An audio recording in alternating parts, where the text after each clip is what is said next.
श्री गणेशाय नमः।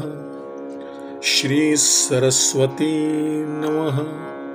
श्री गुरुभ्यो नमः। श्री दत्तात्रेयाय नमः। श्री रुक्मिणी पांडुरंगाभ्यां नमः। यास्तव स्त्री पुत्र गृह यांच्या प्राप्तीविषयी अत्यंत आसक्ती केव्हाही ठेवू नये, याविषयी अवधूत राजाला पारव्याची कथा सांगतो. संसार दुःखाचे मूळ, स्त्री आसक्तीच जाण केवळ. स्त्री लोभाचे जेथ प्रबळ बळ, दुःख सकळ त्यापासी. स्त्रीची आसक्तीच केवळ संसार दुःखाचे मूळ आहे. ज्यांचा स्त्री लोभ अत्यंत प्रबळ असतो त्यांच्यापाशी सर्व दुःख असते. स्त्री पासाव झाले पुत्र, त्याचे ठाई स्नेह विचित्र. करिता दुःखासी पात्र, संसारी नर होता ती. त्या स्त्रीपासून झालेल्या अपत्यांवर त्यांची विलक्षण ममता जडते आणि त्यामुळे संसारी लोक दुःखी होतात. आसक्ती आणि स्नेहसूत्र, या दोन्ही पासाव दुःख विचित्र. पदोपदी भोगिती नर, अस्वतंत्र होऊनी. आसक्ती आणि स्नेहपाश या दोहोंपासूनच मनुष्य पदोपदी परतंत्र होऊन विलक्षण दुःख भोगीत असतो. या लागी भलतेनी भलते ठाई, आसक्ती स्नेहो न करावा पाही. अतिस्नेहो मांडिजे जिन्ही, दुःख तिन्ही भोगिजे. यास्तव कोणी कोणांवर आसक्ती किंवा स्नेह ठेवू नये. ज्याने अतिस्नेह ठेवला त्याला दुःख भोगावेच लागते. स्नेह दुःखाची वार्ता, कपोता कपोतीची कथा. तुझ सांगेन नृपनाथा, स्वस्थ चित्ता परियेसी. हे राजा, स्नेहामुळे दुःख कसे होते याविषयी मी तुला एका पारव्याच्या जोडप्याची कथा सांगतो. ती स्वस्थ चित्ताने ऐक. कपोतीचे स्नेह गोड, धरोनी स्त्री सुखाची चाड. वनी वृक्ष पाहोनिया गूढ, करी नीड कपोता. एका पारव्याचे पारवीवर अत्यंत प्रेम होते. त्याने स्त्री सुखाच्या लालसेने वनात एकांत प्रदेशी एक वृक्ष पाहून त्यावर आपले घरटे बांधले. तेणे वनचरे वनस्थळी, नीडा माझी स्त्री मेळी. वासू केला बहुकाळी, भार्ये जवळी भुलला. आणि वनात संचार करणाऱ्या या पारव्याने भार्येवर लुब्ध होऊन त्या वनस्थ वृक्षावरील घरट्यात तिच्यासह पुष्कळ काळ घालवला. कपोता आणि कपोती, परस्परे दोघा अतिप्रीती. स्नेहो वाढलासे चित्ती, हृदयासक्ती नीच नवी. त्या कपोत कपोतींचे एकमेकांवर अत्यंत प्रेम असल्यामुळे दिवसेंदिवस त्यांच्या मनातील प्रीती वाढत गेली आणि अंतःकरणात नित्य नवी आसक्ती उत्पन्न होऊ लागली. हाव भाव विलास स्थिती, येर येरांकडे पाहती. परस्परे कुरवाळीती, वोठंगिती येर येरा. ती दोघे हावभाव करून विलासाने परस्परांकडे पाहत आणि प्रेमाने एकमेकाला कुरवाळत. येर येरा वेगळे होणे, नाही जीवे अथवा मने. दोघे वर्तती एके प्राणे, खाणे जेवणे एकत्र. एकमेकांपासून जीवाने किंवा मनानेही वेगळी होत नसत. खाणे पिणे सर्व एकत्र. याप्रमाणे ती दोघे एक जीव होऊन राहत होती. सेविता ज्याची अतिगोडी, ते घालिती येर येरांच्या तोंडी. जीवे प्राणे शिणोनी जोडी, ते दे आवडी स्त्रियेसी. ती दोघे जे काही खाताना गोड लागे ते परस्परांच्या तोंडात घालीत असत. कपोत कष्ट करून थकून भागून जे मिळवीत असे ते सर्व तो प्रेमाने स्त्रीला देत असे. स्त्रियेसी सांडुनी दूरी, पाऊलन घाली बाहेरी, हात धरोनी परस्परी, आत बाहेरी हिंडती. तिला सोडून तो एक पाऊलही टाकत नसे. परस्परांच्या संगतीत ती आत बाहेर हिंडत होती. सदा एकांता बसती, एके स्थानी दोघे असती, दोघे क्रीडा विहार करीती, खेळ खेळती विनोदे. ती नेहमी एकांतात बसत, दोघेही एकाच ठिकाणी असत. एकांती गोड बोली, सासू सासऱ्यांचा विकल्पू घाली, दिरा भावांच्या मोडी चाली, बोलाच्या भुली भुलवित. ती नाना प्रकारच्या क्रीडा आणि अनेक प्रकारे विहार करीत असत आणि विनोदाने खेळ खेळत असत. कपोती एकांतात पतीशी गोड भाषण करीत असे.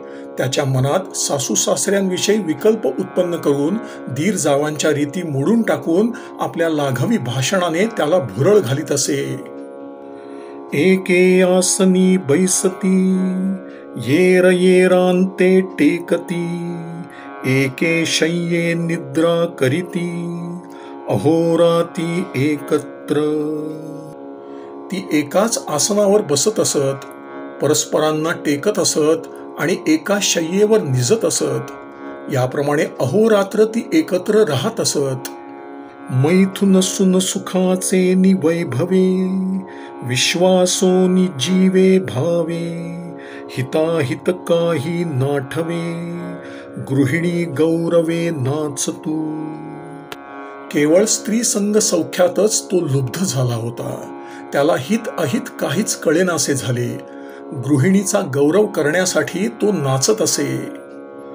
खेंडकुलिया आराम, त्या माझी दोघा समागम, नाम मात्रे गृहाश्रम, विषय संभ्रम वनराजी. उपवनात आराम जागी त्यांचा समागम होत असे. त्यांचे घरटे केवळ नावालाच होते. त्यांचे सर्व विषय विलास वनात होत असत. जीविता परीस समर्थ, जे जे मागे ते ते अर्थ, जीवे प्राणे शिडोनी देत, काम मोहित होनी. जीवापेक्षाही अधिक अशी जी जी वस्तू ती मागित असे, ती वस्तू जीवापाड श्रम करून तो केवळ काममोहित होऊन तिला देत असे. जाणोनी जीवींचे खुणे, न मागता अर्थ देणे, त्याही वरी जरी त्या मागणे, तरी विकूनी देणे आपण याते. तिच्या मनातील इंगित जाणून तिने न मागताच ती वस्तू तिला तो आणून देत असे. त्याहूनही अधिक तिने काही मागितल्यास स्वतःचा जीव गहाण टाकून तो तिची इच्छा पुरवित असे. धर्माची वेळ नाठवणे, दीनावरी दया नेणे, कृपा स्त्रियेवरी करणे, जीवे प्राणे सर्वस्वे. त्याला धर्माची वेळ कधी आठवली नाही. गरिबाची दया कधी ठाऊक नाही. जीवाभावाने सर्वथा केवळ एक स्त्रीवर कृपा करावी इतकेच त्याला माहीत होते.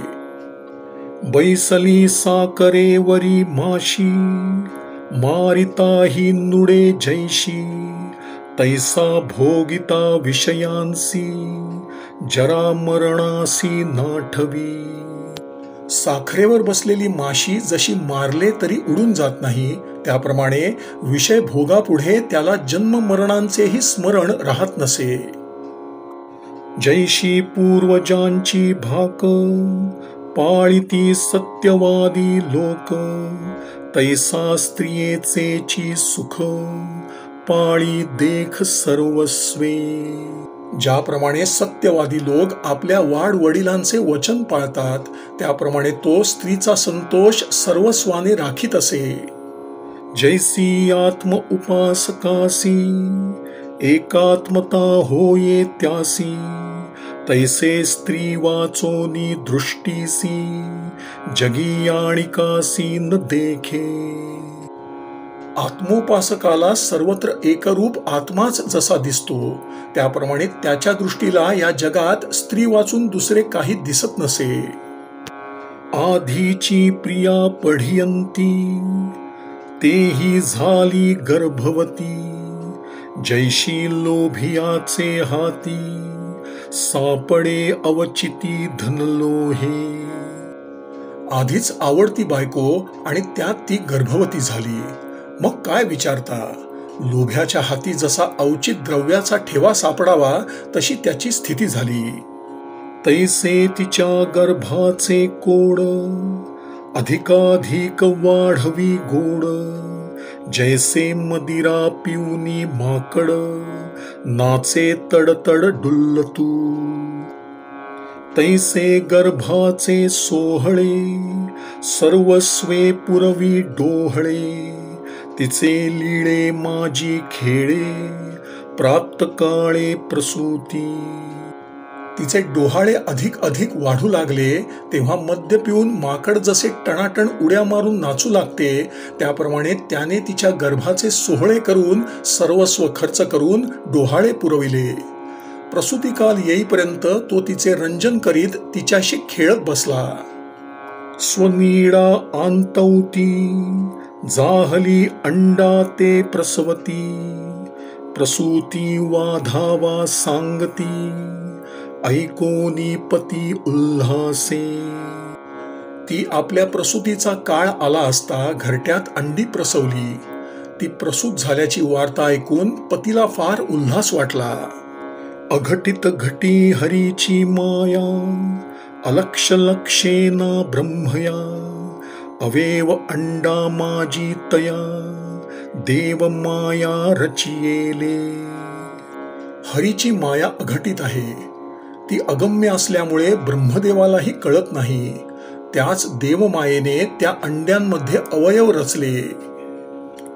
रसे भरली होती अंडे त्या माझी नखपक्ष चांचुवडे, उघडिली डोळ्यांची कवाडे करी कोडे हरिमाया. अंडे उलोनी आपण कोवळी पिली निघाली जाण, पितरे दृष्टी देखोन जीवे प्राणे भुलली. हरीची माया अघटित आहे, ती अगम्य असल्यामुळे ब्रह्मदेवालाही कळत नाही. त्याच देवमायेने त्या अंड्यांमध्ये अवयव रचले.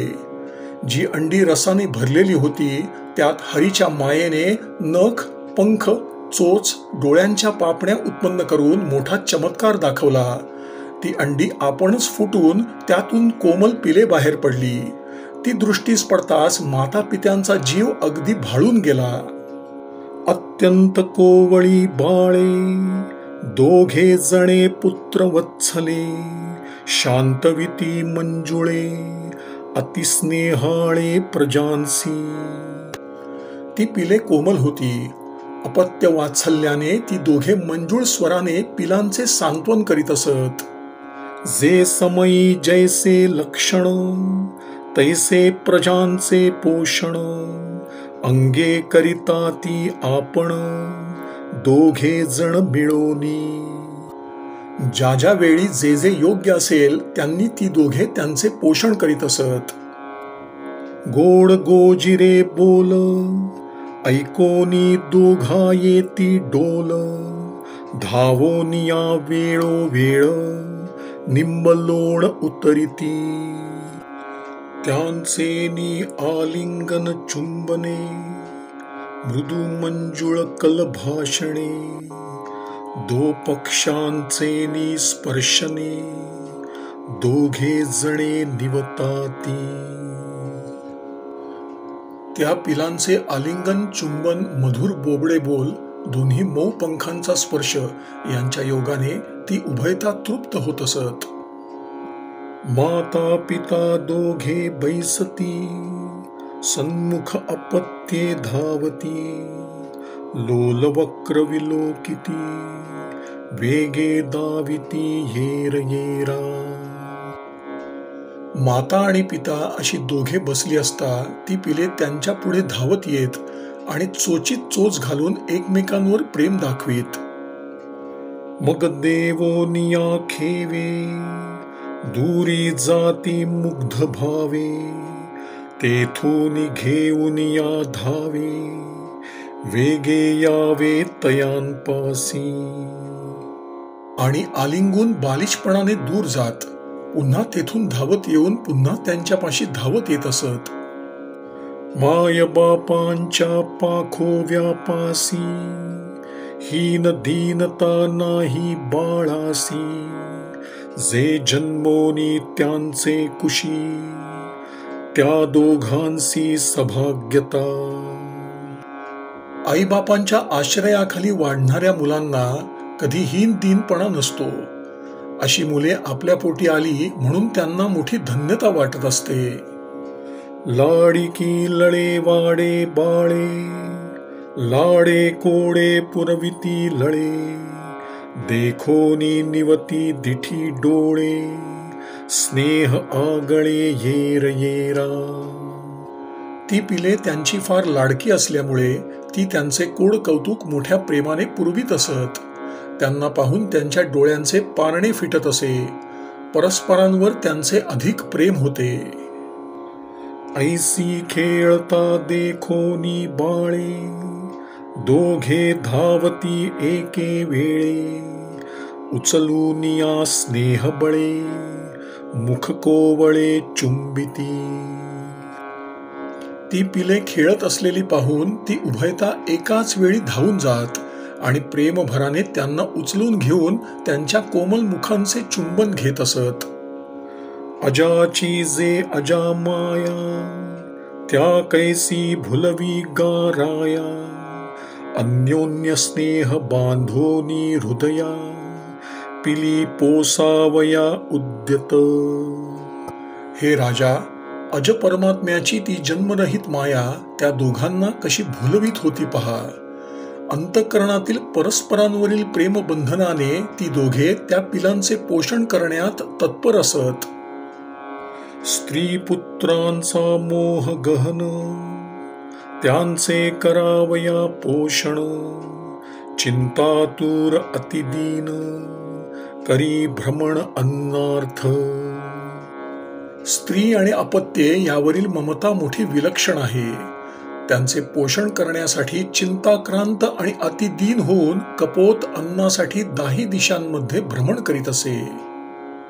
एवं टणकी जाळी बाळे, कुटुंब थोर थोरावले, अन्न बहुसाल पाहिजे झाले, दोघे विभळे गृहधर्मे.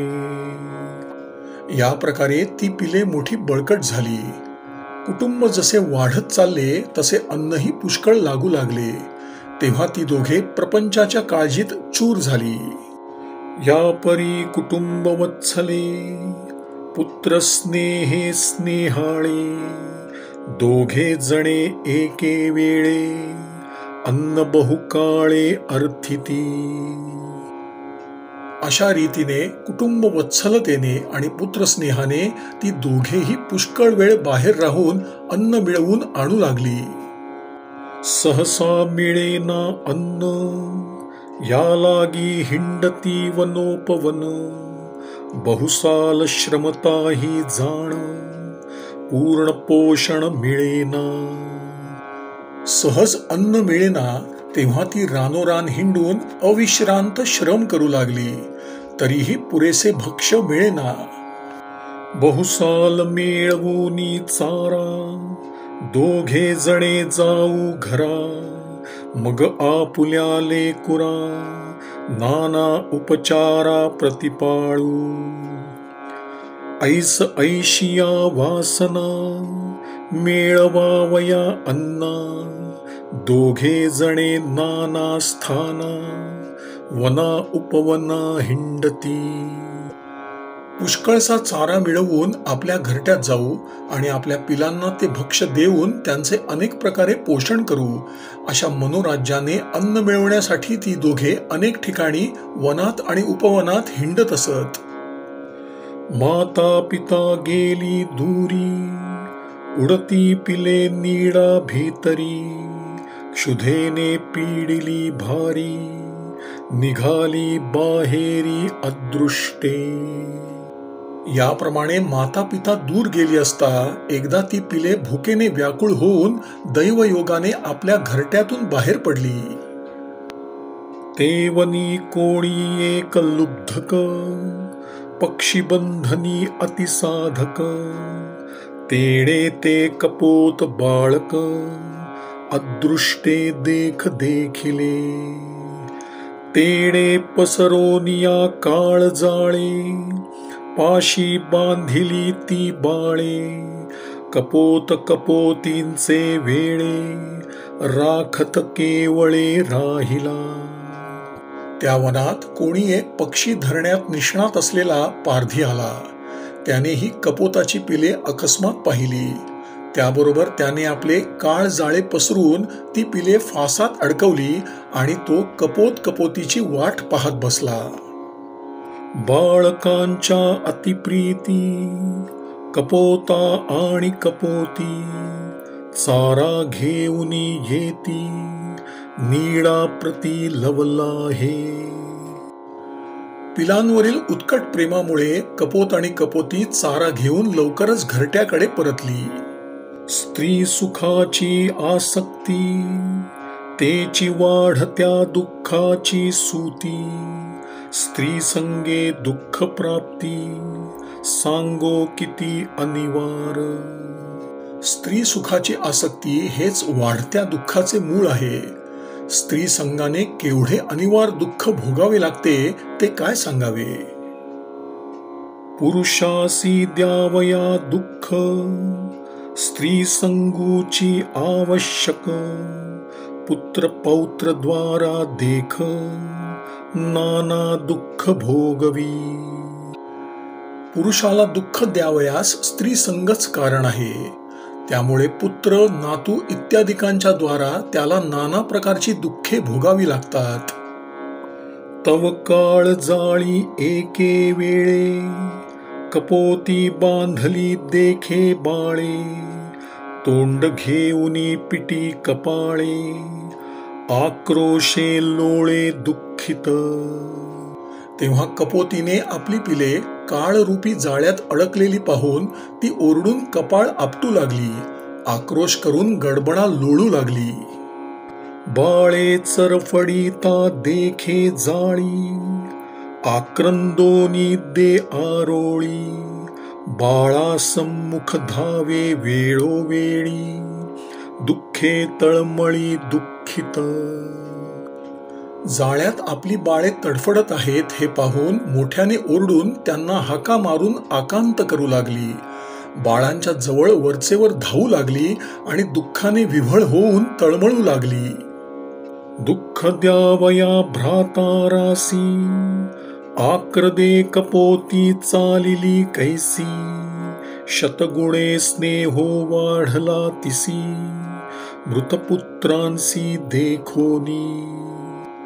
आपल्या मृतपुत्रांना पाहून तिचे अंतःकरण शतधा प्रेमाने भरून आले. भ्रताराला दुःखित करण्यासाठी ती कपोती आपल्या पिलांकडेच कशी चालली पहा. पुत्र स्नेहे केले वेडे, गुण आठ आठवूनी रडे, हिताहित न देखे पुढे, बळेची पडे जाळांतू. पुत्र स्नेहाने तिला वेडे केले. त्यांचे गुण आठवून ती रडू लागली. शोकभराने तीही स्वतःचे हिताहित न पाहता त्या जाळ्यात जाऊन पडली. माया मोहे भुलली कैशी, जेथ बांधले देखे पुत्रांसी, ते जाळी घाली आपणासी, मोहे पिशी ते केली.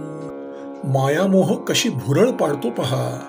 जेथे पिले काळरूपी पाशाने जखडली होती त्याच जाळ्यात तिने स्वतःलाही अडकवून घेतले, मोहाने तिला वेडे करून सोडले. अंतरला स्त्री बाळकी, कपोता तो एकाएकी, रुदन करी अधोमुखी, अतिदुःखी विलपतू. याप्रमाणे स्त्रीपुत्रांना मुकलेला तो कपोत एकटाच राहिला. तो अधोमुख होऊन रडू लागला आणि अतिशय दुःखाने विलाप करू लागला. जीवा हो निप्रिय अधिक, ते निर्जीव देखिले बाळक, अनुकूल अनुरूपक, भार्या देख अंतरली.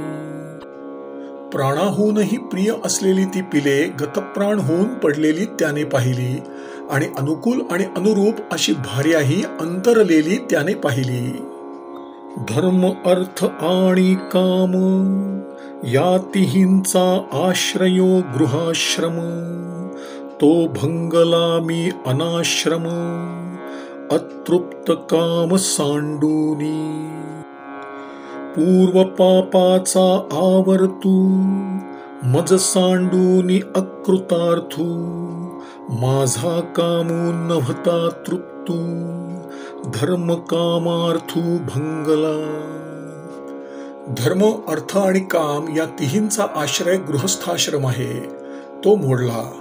माझ्या सर्व इच्छा पूर्ण न होताच मी आश्रमहीन झालो असे तो कपोत म्हणू लागला. मी कृतार्थ होण्यापूर्वीच पूर्वजन्मींच्या पापरूपी भोवऱ्याने माझ्या धर्म अर्थ कामांचा भंग केला. गृही त्रैवर्गुची भंगला, चौथा पुरुषार्थ असे उरला, तो साधूनी घेऊ वहिला, आश्रमू भंगल्या क्षितिकाय. ऐसे म्हणसी जरी निगुती, ये अर्थी मी दुर्मती, विषय वासना नोसंडिती, कैसे निमुक्ती साधेल. गृहस्थाश्रमातील 3 पुरुषार्थांना तर मी आचवलोच, पण आता चौथा पुरुषार्थ उरला आहे. तो मोक्ष तरी साधून घ्यावा. आश्रमभंगाची काय मोठी पर्वा असे जर म्हणाल तर मी मूढमती आहे. मला विषय वासना सोडित नाहीत, मग मुक्ती कशी साधणार. म्या पूर्वी अल्प पुण्य होते केले, या लागी अंतराई घर घेतले, माझे परलोक साधन ठेले, विधुर केले मज लागी. मी पूर्वजन्मी अगदी अल्प पुण्य आचरिले होते, म्हणून काळाने माझे गृहच नाहीसे केले. मला स्त्री पुत्र विहीन विधुर केल्यामुळे माझे परलोकींचे साधनही गेले.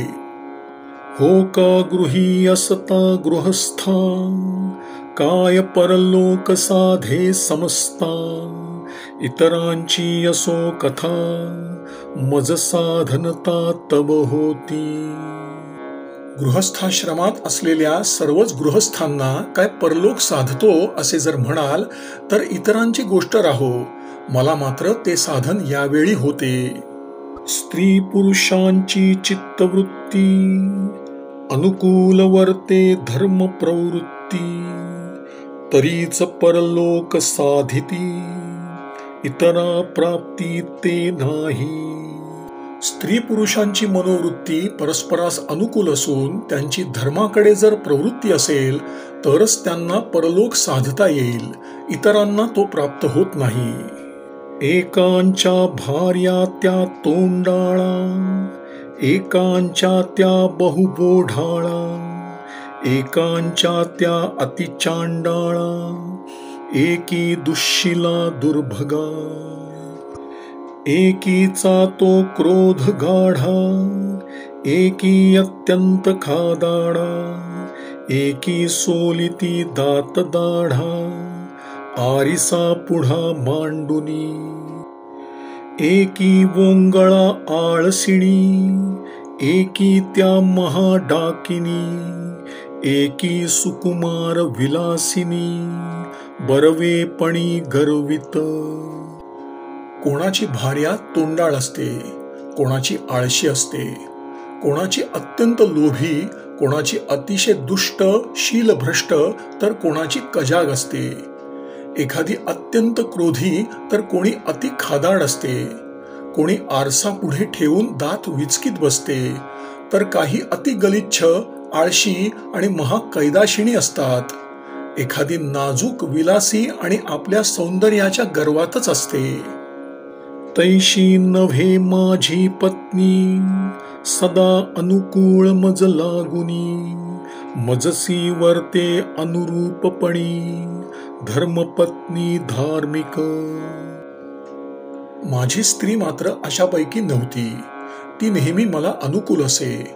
ती माझी धर्मपत्नी धार्मिक होती आणि माझ्या इच्छेप्रमाणे वागत असे. मी जेव्हा धर्मी तत्पर, तेव्हा धर्मासी ते अतिसादर. मज कामी जेव्हा आदर, तेव्हा काम चतुर कामिनी. मी जेव्हा धर्मकार्यात प्रवृत्त होत असे, तेव्हा ती मोठ्या भक्तिभावाने मला सहाय्य करण्यास तत्पर असे. माझी कोणतीही इच्छा पूर्ण करण्यास ती सर्वदा तत्पर असे. मज वाचोनी तत्वता, न भजे आणिका देवा देवता. मज सांडूनी न वचे तीर्था, माझे वचन सर्वथा नुल्लंघी. माझ्या वाचून कोणत्याही देवांना किंवा देवतांना ती भजत नसे. मला सोडून कधी तीर्थाला जात नसे. माझ्या शब्दांचे उल्लंघन करीत नसे. एवं रूप गुण कुलशील, मजसी सदा अनुकूल. पतिव्रता जे केवळ, पत्नी निर्मळ पै माझी. मज सांडूनी शून्य गृही, पुत्रे सहित साध्वी पाही. जातसे स्वर्गाच्या ठाई, मज अपायी घालुनी. अशी रूपगुण कुलशील संपन्न, सदा मला अनुकूल असणारी, पतिव्रता अशी माझी निष्कलंक साध्वी पत्नी मला या शून्य गृहात सोडून पुत्रांसह स्वर्गी चालली आणि तिने मला या आपत्तीत टाकले. नाशिली स्त्री नाशिल्या प्रजा, येथम्या रहावे कवण्या काजा. दुःखे प्राण जाईल माझा, लोक लाजा निंदित. स्त्री गेली, पुत्रांचा नाश झाला, आता मी येथे कशाला राहू. माझा दुःखाने प्राणच जाईल.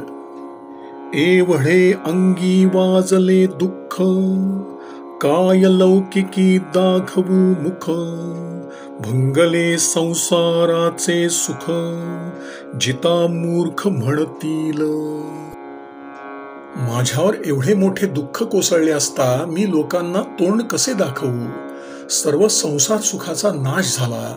अशा स्थितीत जगलो तर लोक मला मूर्खच म्हणतील.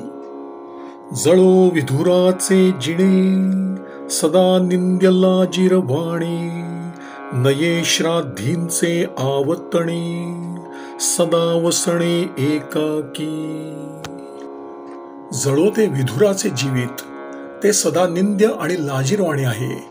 कधी श्राद्धाचे बोलावणे कोणी करीत नाही. सर्व काळ एकटे पडून राहावे लागते.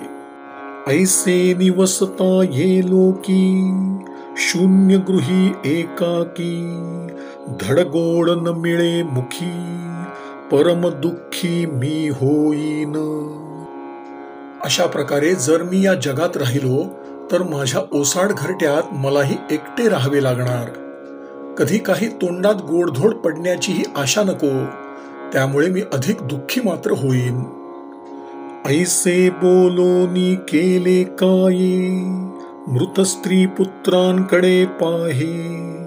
काळपाशी बाधिली आहे, चेष्टा राहे निशेष. असे बोलून त्याने काय केले पहा. त्याने त्या मृत स्त्री पुत्रांकडे पाहिले. ती काळपाशात जखडलेली असून त्यांची सर्व हालचाल पूर्णपणे बंद पडली होती. ऐसे देखतान ही अबुद्धी, विवेके न धरीची बुद्धी.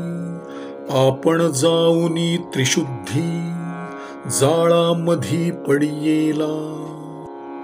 हे प्रत्यक्ष पाहत असताही त्या मूर्खाने विचार न करता त्या जाळ्यात खरोखरच उडी टाकली.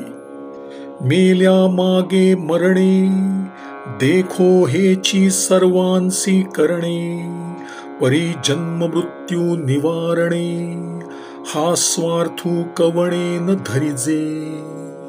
एक मरण पावला की त्याच्या मागून दुसऱ्याचे मरण हे आपण जरी नित्य पाहतो तरी जन्म मृत्यूचे निवारण करून आपले खरे हित कोणीच साधित नाही. पहा स्त्री पुत्रा करणे, आपुलाही जीवू देणे, परी भगवत पदवी साधणे, हे न मने मने सर्वथा. पहा, कपोताने स्त्री पुत्रांकरता आपला जीवही दिला, पण भगवत पद प्राप्त करून घेणे मात्र त्याच्या मनाला रुचले नाही. जाळी पडला कपोता दुर्बुद्धी, झाली लुब्धकाची कार्यसिद्धी, सहकुटुंब घेऊनी खांदी, निघे पारधी निजस्थाना. अशा रीतीने तो मूढमती कपोत जाळ्यात पडताच पारध्याची कार्यसिद्धी झाली. त्यास सहकुटुंब खांद्यावर टाकून तो पारधी आपल्या घरी जाण्यास निघाला. ऐसा जो कोणी गृहमेधी, त्यांसी सर्वथा काळू साधी, जैशी कपोत्याची बुद्धी, तैसी बुद्धी गृहमेध्या. असा जो कोणी घरावर मोह ठेवणारा गृहस्थाश्रमी असतो त्याला काळ तात्काळ ग्रासतो. कपोताची जशी आपल्या कुटुंबावर आसक्ती होती तशीच गृहस्थाश्रमी माणसाची असते. बाळकांच्या काकुळती, मरण पावली कपोती, ऐसे देखत देखता दुर्मती, तेथ निश्चिती उडी घाली. पिलांच्या शोकाने व्याकुळ होऊन कपोतीने प्राण सोडला. हे प्रत्यक्ष पाहत असताही मंदबुद्धी कपोताने त्याच मृत्युमुखात उडी टाकली.